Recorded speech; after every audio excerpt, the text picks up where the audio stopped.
మంచిది. ప్రభునందు ప్రియమైన దేవుని బిడ్డలారా, ఈరోజు దేవుని యొక్క వాక్యాన్ని మనం ధ్యానించుకుందాం. దేవుడు చెప్పిన ఏ మాట అయినను నిరర్థకం కాదు అని బైబిల్ గ్రంథం బోధిస్తా ఉంది. దేవుడు ఒక మాట ఇచ్చాడంటే, దేవుడు ఒక మాట చెప్పాడంటే, దేవుడు ఒక ప్రామిస్ చేశాడంటే 600 ఖచ్చితంగా ఆ మాటను నెరవేరుస్తాడు. ఇదే విశ్వాసం.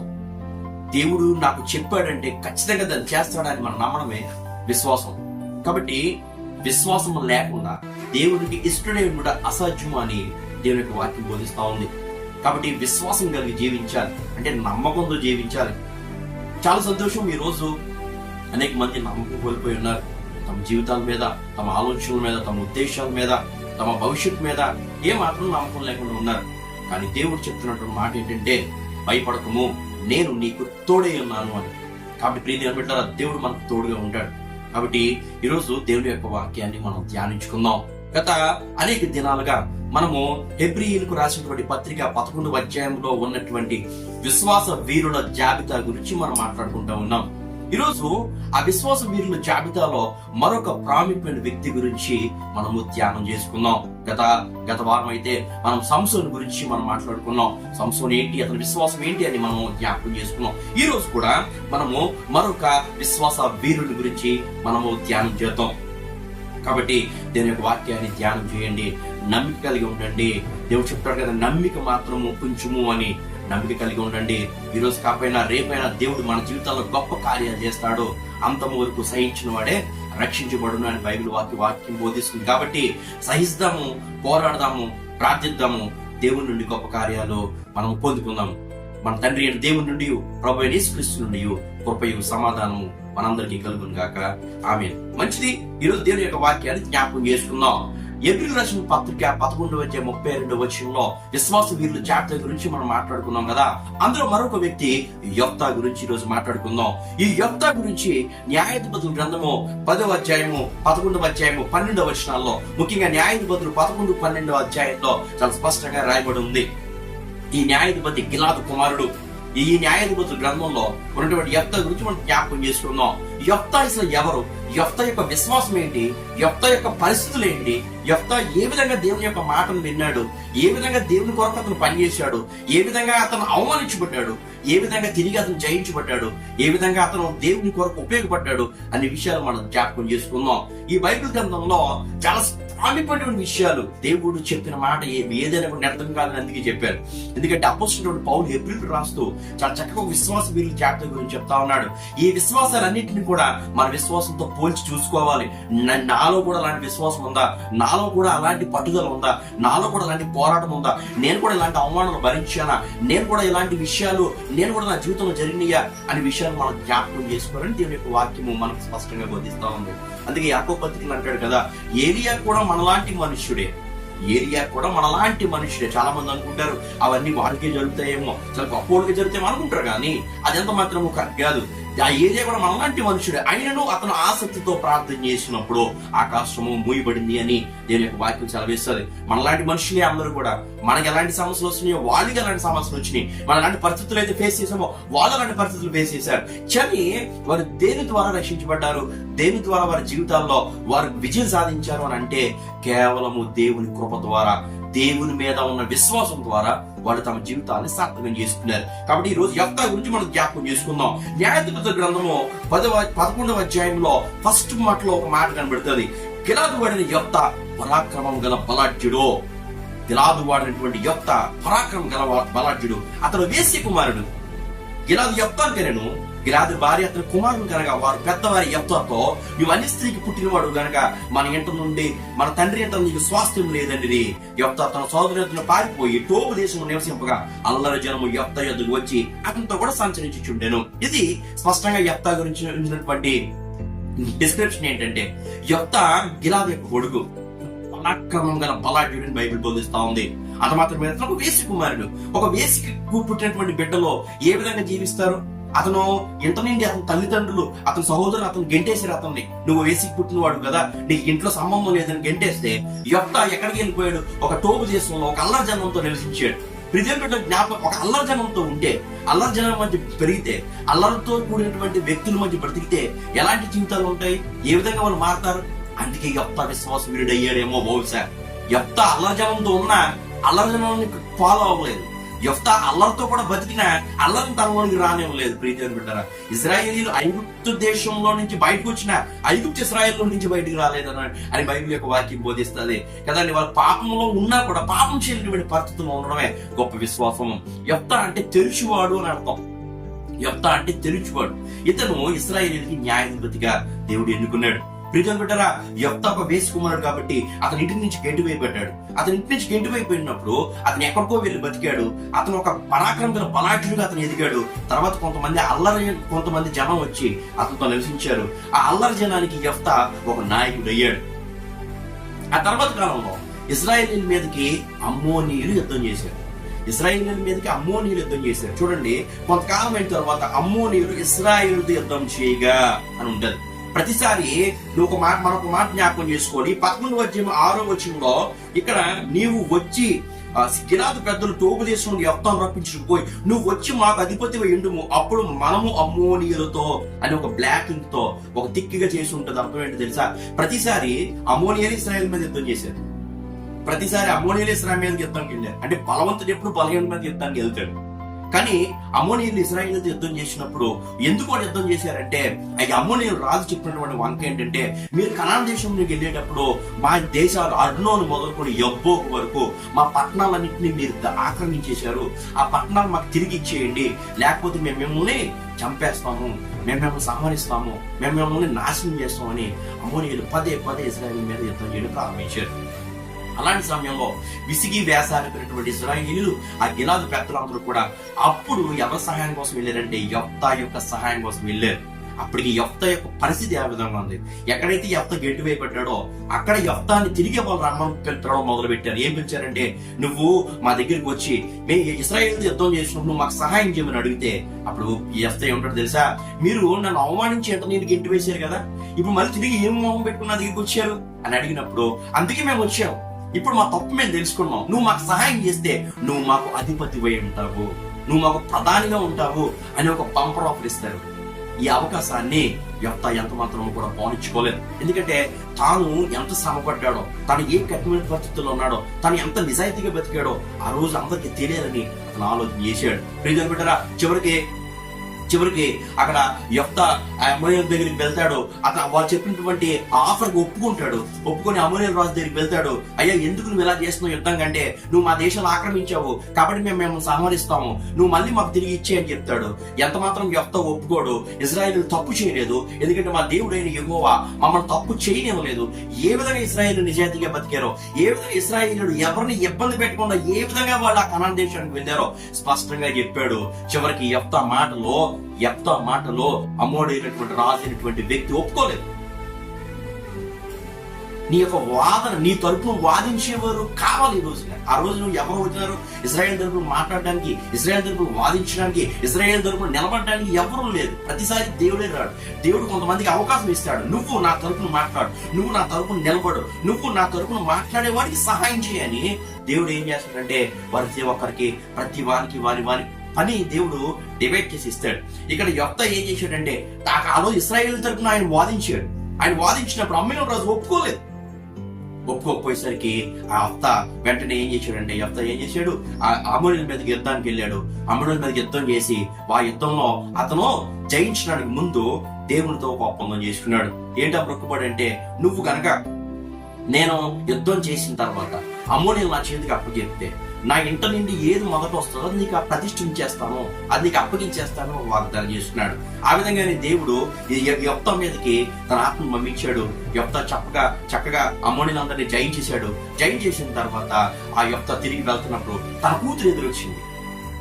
అయ్యో కుమారి, నువ్వు ఎంత పని చేసేవేంటి, ఎందుకు ఇంత ప్రతికూలమైనటువంటి పరిస్థితి నువ్వు చేసావు, అయ్యో అని తల నిలిపాడు. అయ్యో తండ్రి, ఏమైంది, నువ్వు గెలిచావని సంతోషంతో సంబరంతో, ఒకప్పుడు అవమానించబడినటువంటి మా నాన్న, ఒకప్పుడు ఇబ్బంది పడినటువంటి నా తండ్రి, ఒకప్పుడు తోసివేయబడినటువంటి, ఒకప్పుడు దారుణంగా హింసించబడినటువంటి తన తండ్రి ఈ రోజు గొప్పగా గెలిచి గర్వంతో వస్తున్నాడు అని సంతోషంతో నేను వచ్చాను. నాయన, నేను చేసిన తప్ప అని అడిగాడు. అయ్యా, నువ్వు తప్పు చేయలేదమ్మా, కానీ నువ్వు నన్ను తల్లడలా చేసావు. ఎందుకంటే నేను ఒక మొక్కుకున్నాను దేవుడికి, నేను వెనక తీయలేనని చెప్పినప్పుడు, అయ్యా నువ్వు ఖచ్చితంగా అలాగే చెయ్యి, కానీ నాకు సమయం ఇవి, నేను వెళ్ళి నా దేవునికి నువ్వేం ఒప్పుకున్నావు అడిగింది, అమ్మ నేను నీకు ఇచ్చేస్తానని చెప్పినప్పుడు ఎవరిని ఒప్పుకుంటారా? యెఫ్తా కుమార్తె అంగీకరించింది, అయ్యా నువ్వు చెప్పినట్టే, నువ్వు మొక్కుకున్నట్టు చెయ్యి, కానీ నాకు సమయం ఇవ్వు, నేను దేవుని దగ్గర ప్రలాపిస్తాను నా కన్యత్వం గురించి అని చెప్పినప్పుడు అతను అవకాశం ఇచ్చాడు.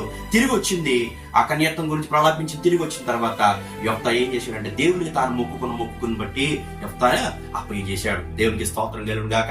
హల్లెలూయా, హల్లెలూయా. ప్రియమైన బిడ్డలారా, జ్ఞాపకం చేసుకోండి, ఈ రోజున యెఫ్తా కథ క్లుప్తంగా ఇది. యెఫ్తా ఒక వాగ్దానం చేస్తున్నాడు దేవునితో, నా ఇంటి నుండి ఏదైతే వస్తుందో దాన్ని ఇచ్చేస్తా అన్నాడు. వచ్చింది, ఇచ్చేసాడు. దేవుని మాట చొప్పున, దేవుడికి ఇచ్చిన మాట చొప్పున, అయ్యో నీ కోసం నేను ఎంత పని చేసి పెట్టాను కదా, నా కోసం ఈ చిన్న సవరణ చేయలేవా, చిన్న ఎక్స్క్యూజ్ చేయలేవా, దయచేసి నన్ను అంగీకరించలేవా అని యెఫ్తా అక్కడ బార్గెన్ చేయలేదు, దేవునితో బేరం ఆడలేదు, తాను ఏదైతే అనుకున్నాడో దాన్ని ఇచ్చేసాడు దేవుడు. ప్రియమైన బిడ్డలారా, యెఫ్తా యొక్క విశ్వాసం గురించి మనం జ్ఞాపకం చేసుకోవాలి. యెఫ్తా విశ్వాసం ఏంటి అని మనం జ్ఞాపకం చేసుకుంటే, ప్రియమైన బిడ్డలారా, 3 విషయాలు మనం జ్ఞాపకం చేసుకుని 5 విషయాలు ఈరోజు మనం జ్ఞాపకం చేసుకుందాం. యెఫ్తా యొక్క విశ్వాసంలో 5 విషయాలు యెఫ్తా యొక్క విశ్వాసాన్ని రుజువు చేస్తాయి. మొట్టమొదటిది న్యాయాధిపతుల గ్రంథంలో 11వ అధ్యాయం 11వ వచనంలో ఒక మాట ఉంటుంది, ఏంటి తెలుసా? కాబట్టి యెఫ్తా గిలాదు పెద్దలతో కూడా పోయినప్పుడు జనులు తమకు ప్రధానుగాను అధిపతిగాను అతను నియమించుకున్నది. అప్పుడు యెఫ్తా మిస్పాలో యెహోవా సన్నిధిని తన సంగతి అంతయు వినిపించెను. దేవునికి మహిమ కలుగును గాక. తాను ఒక అల్లజనంతో ఉన్నాడు, తన అల్లరులతో ఉన్నాడు, తన ఒక వేశ్య కుమారుడు, తన లక్షణాలు, తన అలవాట్లు, తన బుద్ధులు, తన జీవితం ఏ విధంగా ఉంటాయి, వాటన్నిటిని తోసి రాజని యెఫ్తా ఏం చేశాడంటే తన జీవితంలో ఏం జరిగిన సంగతి అంతా వినిపించెను. అంటే మొరపెట్టాడు, దేవునితో మాట్లాడుతున్నాడు యెఫ్తా. ప్రతి సంగతిని దేవుని దగ్గర అతను మొరపెడుతున్నాడు. అంటే యెఫ్తా ప్రార్థించే బిడ్డగా ఉన్నాడు. మొట్టమొదటి క్వాలిటీ, యెఫ్తా ఎంత విశ్వాసవీరుడు. యెఫ్తా విశ్వాసాన్ని రుజువు చేసే లక్షణాల్లో మొదటి లక్షణం ప్రార్థన. న్యాయాధిపతుల గ్రంథంలో 11వ వచనం ప్రకారం సంగతి అంతా వినిపించాడు దేవునికి. ఈ రోజు నీ జీవితంలో, నా జీవితంలో నీ విశ్వాసానికి మొట్టమొదటి ప్రార్థనే. ప్రార్థించే బిడ్డగా ఉన్నావా? ఎంత బిజీగా ఉన్నా, ఎంత ఎలాంటి స్థితిలో ఉన్నా, నువ్వు దేవునికి మోకాళ్ళు వేసి మొరపెడుతున్నావా? దేవునితో పంచుకుంటున్నావా? నీ ఉద్దేశాలు, నీ ఆలోచనలు అన్ని దేవునితో మాట్లాడుతున్నావా, పంచుకుంటున్నావా? బైబిల్ గ్రంథంలో హనోకు దేవునితో ముచ్చటించుతూ నడిచాడంట కదండి. హనోకు దేవునితో నడిచిపోయాను గనుక, దేవుడు అతను తీసుకుని పోయాను గనుక అతను లేకపోయాడు. హనోకు దేవునితో నడుస్తూ మాట్లాడాడు ఎన్ని విషయాలు. ఈ రోజు నువ్వు దేవునితో ముచ్చటిస్తున్నావా? దేవునితో మాట్లాడుతున్నావా? దేవుని దగ్గర చెప్తున్నావా? ప్రార్థన అనగానే అదేదో ఒక లిస్ట్ లాగా కదండి. మనకి ఏం రిక్వైర్మెంట్ ఉన్నాయి అవన్నీ ఒక లిస్ట్, మన అవసరం లిస్ట్ అంతా రాసి దేవుని మీదకి పాడేయడం కాదు. చూడండి, ప్రతి నెల ఇళ్లలో కొంతమంది ఏం చేస్తారంటే ఆ కిరాణా షాప్ కి లిస్ట్ రాస్తూ ఉంటారు. శనగపప్పు, కందిపప్పు, ఇడ్లీ పిండి ఇవన్నీ రాస్తుంటారు. ఇవన్నీ లిస్ట్ రాసే, ఆ లిస్ట్ రాయడం కాదు దేవుని దగ్గర ప్రార్థన అంటే అర్థం ఏంటంటే అడుగు దేవుని దగ్గర మనం ప్రతిదీ కూడా పంచుకోవాలి దేవునితో. దేవుడు చెప్తున్నాడు చాలా స్పష్టంగా. యెఫ్తాలో లక్షణం ఉంది కాబట్టి యెఫ్తా తన యొక్క ప్రతి దాన్ని కూడా ఆ సంగతి అంతా వినిపించాడు. అయ్యా నా జీవితం ఎలా జరుగుతుంది, నా జీవితం ఎలా జరుగుతుంది, నా జీవితంలో ఎలాంటి పరిస్థితులు ఎదురవుతున్నాయి అంటే తను ఎంత ప్రతికూల పరిస్థితులు ఎదుర్కొన్నా యెఫ్తా యొక్క విశ్వాసము మొదటి పెట్టు ప్రార్థన. తన ఏనాడు కూడా ప్రార్థనలో నుంచి తొలగిపోలేదు. కొంతమందికి అన్ని ఏమీ లేనప్పుడు ప్రార్థన చేస్తారు, అన్ని వచ్చినప్పుడు ప్రార్థన మర్చిపోతారు. కడుపు కాలినప్పుడు చేసిన ప్రార్థన కడుపు మండినప్పుడు ఎందుకు చేయట్లేదు? కడుపు మండినప్పుడు చేసిన ప్రార్థన కడుపు నిండినప్పుడు ఎందుకు చేయట్లేదు? చాలా మంది జీవితాల్లో ప్రార్థన లేదు. దేవుని ప్రార్థన అంటే అదొక ఆర్టిఫిషియల్ గా, అదొక ఏదో కాకతాళీయంగా, అది ఏదో ఒక సాంప్రదాయబద్ధంగా కాదు. ప్రియదేవుడుగా ఆ ప్రార్థన నీకు అలవాటుగా మారి, ప్రార్థన ఇట్స్ బికమ్ ఏ హ్యాబిట్. నీకు ఒక హ్యాబిట్ గా మారిపోవాలి ప్రార్థన. నీ జీవితంలో ప్రార్థన ఒక హ్యాబిట్ గా మారిపోవాలి. ప్రియదేవుని బిడ్డలారా, ప్రార్థించే బిడ్డగా నువ్వు ఉండాలి. ప్రార్థన వల్లనే మన జీవితంలో గొప్ప కార్యాలు జరిగితే. యెఫ్తా ఎంత అల్లరి జనాంగంతో ఉన్నా కూడా వాళ్ళ జీవితంలో ప్రార్థన పోలేదు అని చెప్పడానికి ఇది ఒక అద్భుతమైన నిదర్శనం. ప్రార్థన అంటే అంటాడు ఒక దైవసేనుడు, అదొక శుద్ధ జలం అంట. ప్రతిరోజు మనం ఎలాగైతే స్నానం చేసి శుద్ధి చేసుకుంటామో, ప్రతిరోజు ప్రార్థించడం ద్వారా మన ఆత్మల్ని, మన మనస్సుల్ని, మన జీవితాలని, మన క్రియల్ని, మన ఆలోచనల్ని, మన ఉత్సాహాన్ని శుద్ధి చేసుకోగలం. దేవునికి మహిమ కలుగును గాక. యెఫ్తా మిస్పాలో యెఫ్తా తన ప్రార్థనతో వినిపించాడు. మొట్టమొదటి క్వాలిటీ, తన జీవితంలో ఏం జరిగింది, నేను ఎలాంటి అవమానాలు పడ్డాను, తిరిగి వీళ్ళు అందరూ ఎలాగైతే వచ్చారు, నాకు ఏం ఆఫర్ ఇచ్చారు, నువ్వు మళ్ళీ యుద్ధం చేస్తే నేను ప్రధానిగా అధిపతిగా నియమించుకుంటావయ్యా. ఈ సంగతి అంతా దేవుని దగ్గర పెట్టాడు. అయ్యా నన్ను వెళ్ళమంటావా, నన్ను చేయమంటావా అని దేవుని దగ్గర ఆయన పర్మిషన్ కోసం ప్రార్థిస్తున్నాడు. రెండో విషయము 11వ అధ్యాయం 29వ వచనంలో ఉంటది. ఏమిటా మాట అంటే, యెహోవా ఆత్మ యెఫ్తా మీదకి రాగా అతడు గిలాదులోను మనష్యలోను సంచరించుచో గిలాదు మిస్పాలో సంచరించి గిలాదు మిస్పాలని అమ్మోని ఎదురు సాగేను. దేవునికి స్తోత్రం కలుగును గాక. యెహోవా ఆత్మ, ఇక్కడ దేవుని ఆత్మతో నింపబడాల. పరిశుద్ధాత్మ అనుభవం ప్రతి ఒక్కరు కూడా పొందాలి. ప్రతి విశ్వాసి, ప్రతి వ్యక్తి కూడా పరిశుద్ధాత్మ అనుభవం పొందాలి. పరిశుద్ధాత్మ అనుభవం అంటే ఏంటంటే ఏదో పైకి రెండు చేతులు పైకి ఎత్తి కేకలేసి అరిచేయడం కాదు. పరిశుద్ధాత్మ అనుభవం అంటే దేవుని చిత్త ప్రకారం నడవడమే పరిశుద్ధాత్మ అనుభవం. యెహోవా ఆత్మ ఎవరి మీదకి వచ్చింది? ఎవరి మీదకి వచ్చిందయ్యా అంటే యెఫ్తా మీదకి వచ్చింది. యెఫ్తా మీదకి ఎందుకు వచ్చిందంటే అతను ప్రార్థిస్తున్నాడు కాబట్టి. ఎవరి జీవితాల్లో ప్రార్థన ఉంటుందో వారి మీద దేవుని ఆత్మ ఉంటుంది. ఎవరి జీవితాల్లో ప్రార్థన, ఎవరి బ్రతుకుల్లో ప్రార్థన ఉంటుందో వాళ్ళు దేవుని ఆత్మ చేత, ఎందరైతే దేవుని ఆత్మ చేత నడిపించబడుదురో వారందరికీ దేవుని కల్లా అధికటకు ఆయనకు అధికారం గ్రహించాడు. నీ జీవితాల ఆత్మ లేకపోతే, పరిశుద్ధాత్మ నడిపింపు లేకపోతే అంటే నేను ఎలా నడాలి, ఏ విధంగా ముందుకెళ్ళాలి, ఆత్మ నేర్పుచున్న సంగతులు నీ ఆత్మ నీలో ఒక వివేకం కలుగు, నీ ఆత్మ నీలో మాట్లాడుతుంది. అంతేగాని ఆత్మ అంటే అది పరిశుద్ధాత్మ నీతో ఒకసారి వచ్చి వెళ్ళిపోయేది కాదు. పరిశుద్ధాత్మ నిత్యము నీతో నివసించేది.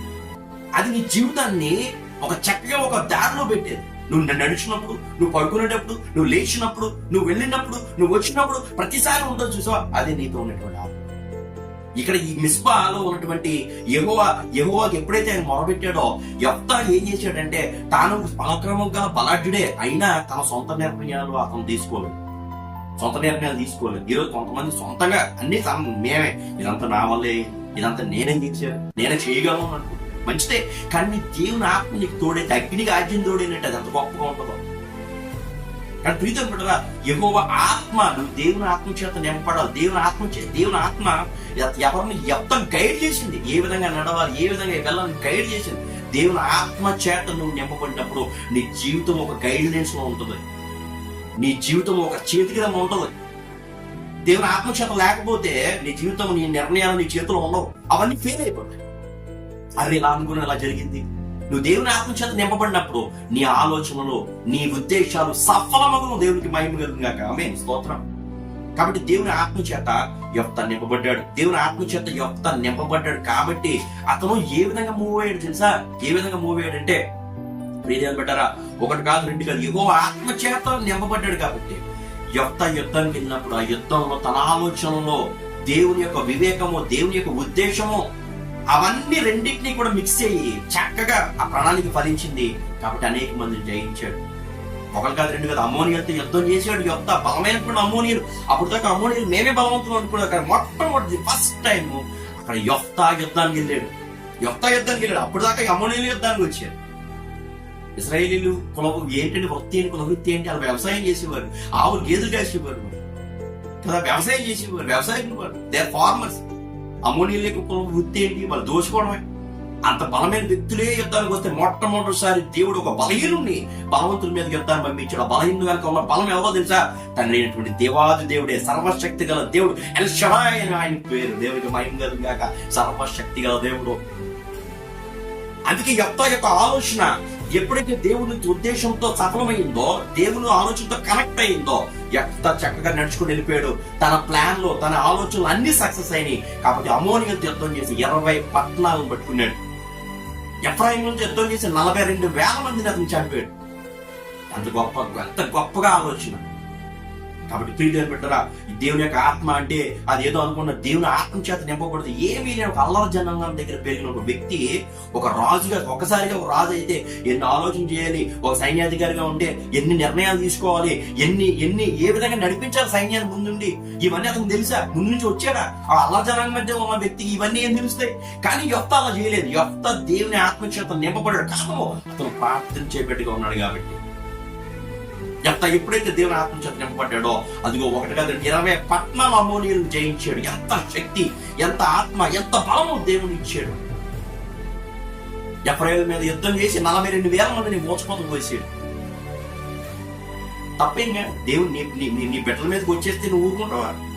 ఏమండి, ఒక ఎలుగుబండి ఉండవు, తన పిల్లలకి ఏమన్నా హాని జరుగుతుందంటే ఒప్పుకుంటాయా?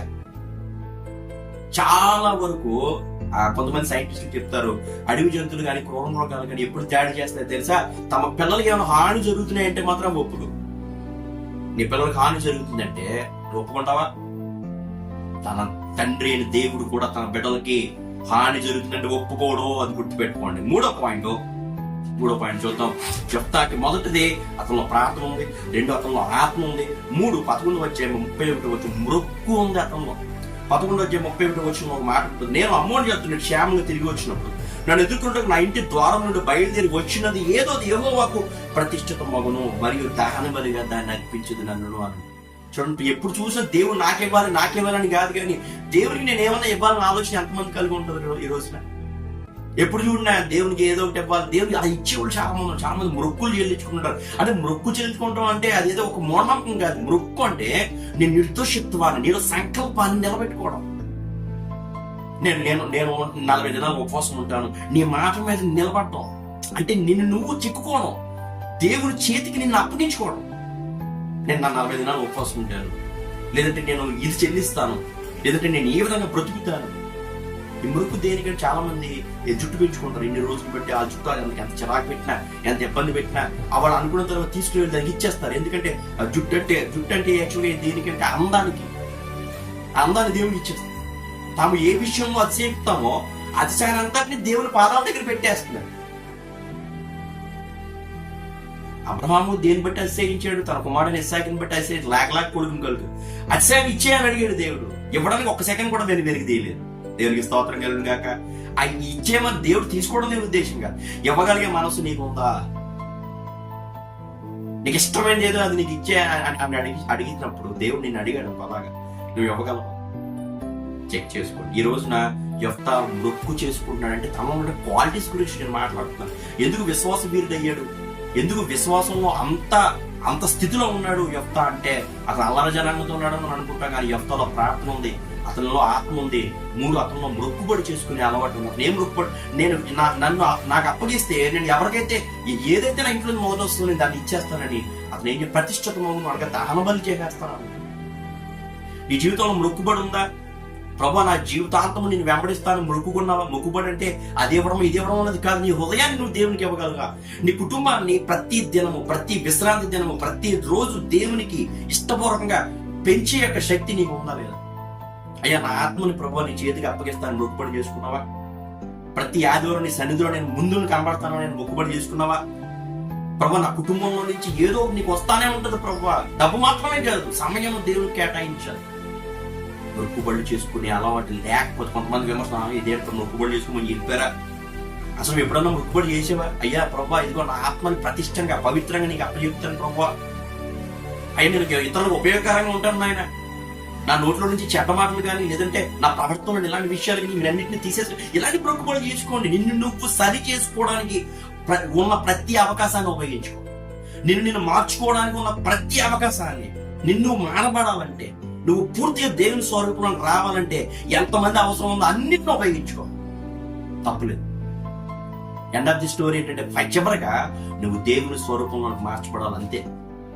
దేవునికి మహిమగా హల్లెలూయా హల్లెలూయా. ప్రభు ప్రియమైన దేవుని పెట్టారా యెఫ్తా మొక్కుబడి చెల్లించుకోవడం. చివరిగా 4వ పాయింట్ చూద్దాం. అతను 11:35 ఒక మాట చూడండి.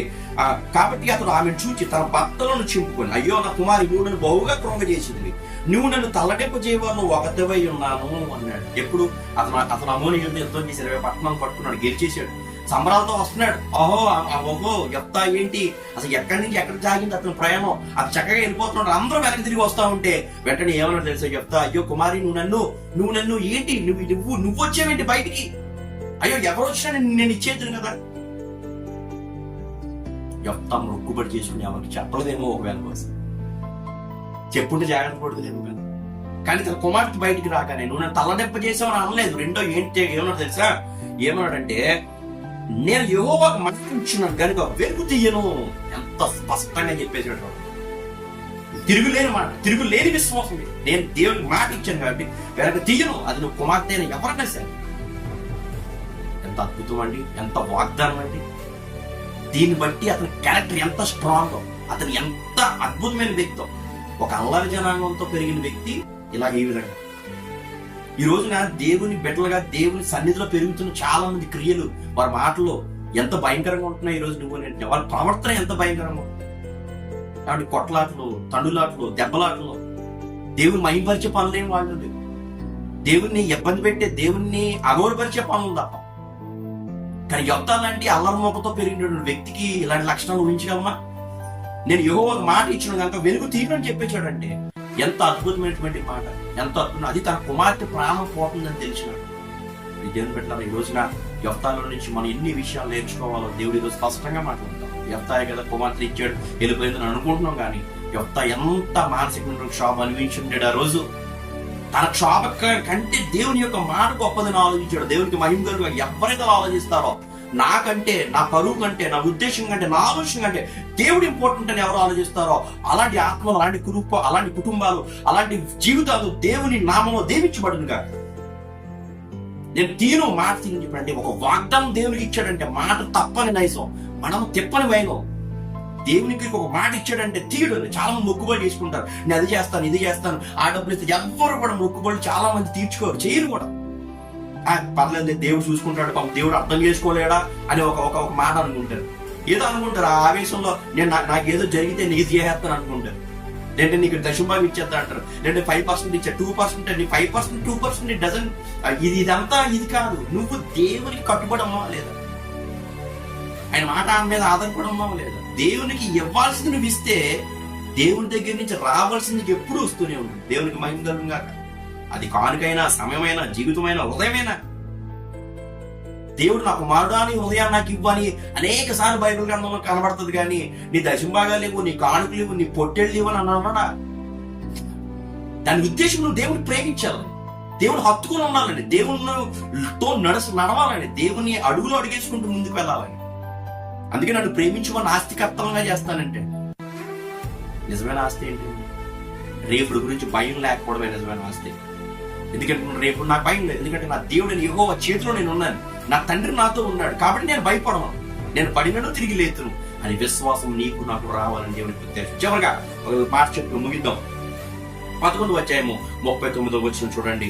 11:39 ఆ 2 నెలల అంతమున ఆమె తన తండ్రి వద్దకు తిరిగి రాగా అతడు తాను మొక్కుకొని మొక్కుబడి చొప్పున ఆమెకు చేసెను. మొక్కు కూడా ఉంటే కదా, మొక్కు చెల్లించడం. 2 నెలల సమయం అడిగింది ఆ కూతురు. నేను కన్యాత్వం గురించి దేవుని దగ్గర మొరపెడతాను, తండ్రి నా చెలిగెత్తుతో కూడా వెళ్తాను, నేను ప్రార్థన చేయడానికి వెళ్తాను, సమయం ఇస్తావా? తిరగమ్మా తీసుకో. 2 నెలల సమయం కోసం ఎదురు చేసిన దేవుడు ఆమెకి ఆ మాట ఇవ్వలేదు. దేవుడు ఆమెకి అవకాశం ఇవ్వలేదు. ఏం ప్రార్థన చేసి ఉంటుంది? అయ్యో నా తండ్రి ఎంత ప్రార్థన చేశాడు, నీ గురించి ఎంత గొప్పగానే చేశాడు, ప్రభువా నువ్వు నన్ను ఎక్స్క్యూట్ చేయలేవా? ఆమె తప్ప ఎవరూ లేరు అతనికి. అతని ఆడ సంతానమే కానీ, మగ సంతానమే కానీ ఎవ్వరు లేరు. యెఫ్తాకు ఉన్న ఏకైక కుమారుడు. ఈరోజు ఎంతమంది బిడ్డలో తమ తల్లిదండ్రుల ఉద్దేశాలు బట్టి, ఆలోచన బట్టి నడుస్తున్నారు. ఈ రోజున నేను ఎవరు తీసుకోమన్నారు? నేను ఎవరు చేయమన్నారు? నా ఇష్టం, నాకు 18 ఏళ్ళు నిండిపోయి నేను ఇప్పుడు మైనర్ కాదు, నేను మేజర్ని అని చాలా మంది కనబడతాం. ప్రీతిని బిడ్డరా, నీ పిల్లల్ని, నీ బిడ్డల్ని నీ భోజనం పళ్ళ చుట్టూ ఒలీవ ఒక్కల వలే వాళ్ళని పెంచడం నేర్చుకో. దేవుని చేతికి అప్పగించడం నేర్చుకో. నీ కుటుంబం అంతా దేవుని సన్నిధిలో కనబడుతున్నా? నీ కుటుంబం అంతా దేవుని సన్నిధిలో నిలబడుతుందా? నీ కుటుంబం అంతా దేవుని సన్నిధిలో మోకాళ్ళేసి ప్రార్థిస్తున్నారా? ఎంత గొప్ప కార్యం, అంత గొప్ప విషయం. అంతకు మించినటువంటి ఈ కంటికి చూడాల్సిన విషయాల్లో అంత ఆహ్లాదకరమైన దృశ్యం మరేది. కానీ యెఫ్తా మొక్కుబడి చెల్లించుకున్నాడు, మొక్కుకున్నాడు, ఆ మొక్కుడు చెల్లించాడు. చివరికి అతని కుమార్తె ఏం చేసిందంటే, తండ్రి నేను 2 నెలల్లో నేను ప్రార్థించాను, ఇక నువ్వు ఏదైతే అనుకున్నావు అదే చెయ్యి. ఎంత మంచి తండ్రి, ఎంత మంచి కూతురండి, ఎంత మంచి తండ్రి అండి. మంచి తండ్రి అయినా నాకు తెలియదు, కానీ యెఫ్తా కుమార్తె మాత్రం అద్భుతమైన కూతురు. దేవునికి మహిమ కలుగును గాక. అట్లా పారిపోతే కదా, పారిపోలేదు. తన తండ్రి మాటను నిలబెట్టడానికి, తన తండ్రి యొక్క ఉద్దేశాన్ని నిలబెట్టడానికి ఎంత అద్భుతంగా పెంచాడు. ఈ రోజున నీ తండ్రి మాట కొరకు చాలా మంది చూస్తుంటారు. ఈరోజు ఒలింపిక్స్ లో మెడల్స్ కొట్టినవాడు, పారా ఒలింపిక్స్ లో మెడల్స్ కొట్టినారు, ఐపీఎస్ కొట్టినాడు, వాళ్ళు కలిసి ఉంటుందండి. ఇంక శుభ్రంగా నువ్వు ఏ విధంగా పెంచుతావు నీ బిడ్డల్ని జ్ఞాపకం చేసుకో. వాళ్ళని ప్రేమ, అభిమానం, ప్రేమానురాగాలతో పెంచండి, పెత్తనతో పెంచండి, దేవుని సన్నిధిలో పెంచండి. అప్పుడు అద్భుతమైనటువంటి ఫలితాలు మీరు చూస్తారు. ఒలీవ చెట్లు వల్ల నీ భోజన పాల చుట్టూ నీ పిల్లలు ఉంటారు. ఈరోజు ఒలీవ చెట్లు కాదు, పిచ్చి తొప్పల్లో అయితే చాలా మంది కుటుంబాలు అవి కనబడుతుంది, కానీ లోపలంతా డొల్లగా ఉంది. కారణం ఏంటో తెలిసా? కుటుంబాల్లో శాంతి లేదు, సమాధానం లేదు. నీ కుటుంబం నీతో కలిసి ప్రార్థనలోనికి, దేవుని ఆలయంలోనికి ఎంట్రై ప్రార్థించి మోకరించినప్పుడు అది నిజమైనటువంటి కుటుంబం, అది నిజమైనటువంటి ఆశీర్వాదం. నీకు ఎన్ని కార్లు ఉన్నా, ఎన్ని మేళలు ఉన్నా, నీ కుటుంబం నీతో లేకపోతే there was no use at all. నీకు ఎంత ఆస్తిపాస్తులున్నా, ఎంత అంతస్తులున్నా, నో యూజ్ ఎట్ ఆల్. నీ కుటుంబం అంతా కలిసి భోజనం చేస్తాను చూడు, నీ కుటుంబం అంతా కలిసి కూర్చొని ఒక మంచి ఉద్దేశాలు, మంచి మాటలు మాట్లాడుకుంటూ దేవుడు నాకు ఇలా చేశాడు, ఇలా చేశాడు, సంతోషంతో నిండిపోవడం. అలాంటి యెఫ్తా సుమారు ప్రియ దేవుని పెట్టారా, యెఫ్తా విశ్వాసంతో నింపబడడానికి 5 లక్షణాలు మనం చూసాం. మొట్టమొదటిది ప్రార్థనలో ఉంది. యెఫ్తా దేవునికి ప్రార్థించడం మానలేదు. 2, అతను ఆత్మబలం చేత నింపబడ్డాడు. యెఫ్తా పరిశుద్ధాత్మ పూర్ణుడు అయ్యాడు. 3, యెఫ్తా మొక్కులు చెల్లించుకునే బిడ్డగా, మొక్కుకునే బిడ్డగా, ఎంత అంటే దేవునికి ఇచ్చేవాడుగా ఉన్నాడు. 4, దేవుడు మాట తప్పలేదు. నేను మాట తీయలేను అంటే ఒక వాగ్దానం దేవుడికి ఇవ్వాలి ఖచ్చితంగా, ఒక వాగ్దానం చేసే బిడ్డగా ఉన్నాడు. 5, మొక్కులు చెల్లించే బిడ్డగా, మొక్కులు చెక్కుకోవడమే, మొక్కుకోవడమే మాత్రమే కాదు, మొక్కు చెల్లించే బిడ్డగా కూడా యెఫ్తా ఉన్నాడు. ఈ రోజున ప్రియ దేవుని బిడ్డలారా, యెఫ్తా లాంటి విశ్వాసం ఎంత చేస్తే యెఫ్తా 6 సంవత్సరాలే అతను న్యాయాధిపతిగా ఉన్నాడు. ఇజ్రాయేలీలకి చాలా తక్కువ సమయం న్యాయాధిపతిగా ఉన్న వ్యక్తి ఈ 6 సంవత్సరాల కాలంలో ఒక్క 6 సంవత్సరాలు మాత్రమే యెఫ్తా న్యాయాధిపతిగా ఉన్నాడు కదండి. ఇంత తక్కువ సమయంలో దేవుడు అతను ఎంత తక్కువ సమయం అనేది ఇంపార్టెంట్ కాదు, ఆ తక్కువ సమయాన్ని ఎంత అద్భుతంగా నువ్వు దేవుని కొరకు వాడుకున్నావు, ఎంత అద్భుతంగా నువ్వు వాడుకున్నావు. ఎంత తక్కువ శాలరీ, ఎంత తక్కువ జీవితం, ఎంత తక్కువ టైం నీకు ఉందని కాదు, ఎంత ప్రాముఖ్యంగా దాన్ని నువ్వు వాడుకున్నావు, దేవుని కొరకు ఉపయోగించావు అనేది చాలా ఇంపార్టెంట్. కాబట్టి ఎంత చేసినా యెఫ్తా 6 సంవత్సరాలు న్యాయాధిపతిగా ఉన్నాడు. కాబట్టి ఈ రోజున యెఫ్తా యొక్క జీవితము ఎంత అద్భుతమైనటువంటి విశ్వాసం మనకు చూపిస్తుందో నువ్వు నేను జ్ఞాపకం చేసుకోవాలి. దేవుడు మరొకసారి మాట్లాడుతున్నాడు, యెఫ్తా లాంటి విశ్వాసం కలిగి ఉండండి. యెఫ్తా తిరుగులేని విశ్వాసాన్ని కలిగి ఉన్నాడు. కాబట్టి తన జీవితాల్లో విజయం సాధించాడు. తాను చనిపోయి పాతిపట్టబడి తన పెద్దలతో కూడా పాతిపట్టబడ్డాడు గిలాది పట్టణాల్లో. కాబట్టి మన జీవితాల్లో గొప్ప కార్యాలు సాధించాలంటే యెఫ్తా లాంటి తిరుగులేని విశ్వాసం ఉండాలి. నీ పరిస్థితులు, నువ్వు ఉండే ప్రాంతము, నువ్వు ఉండే ఏది కూడా నిర్ణయించలేదు నీ క్యారెక్టర్ని. నీ విశ్వాసాన్ని అది నిర్ణయించు. నీ విశ్వాసం ఏ స్థితిలో ఉన్నా నువ్వు దేవుని యందు విశ్వాసం ఉంచగలవు. కాబట్టి దేవుని యందు విశ్వాసం ఉంచు, దేవుని యందు నుండి బహుమానం పొందు. దేవుడి మాటలు తన వినికిలో దీవించి ఆశీర్వదించుగాక. ఆమేన్. God bless you.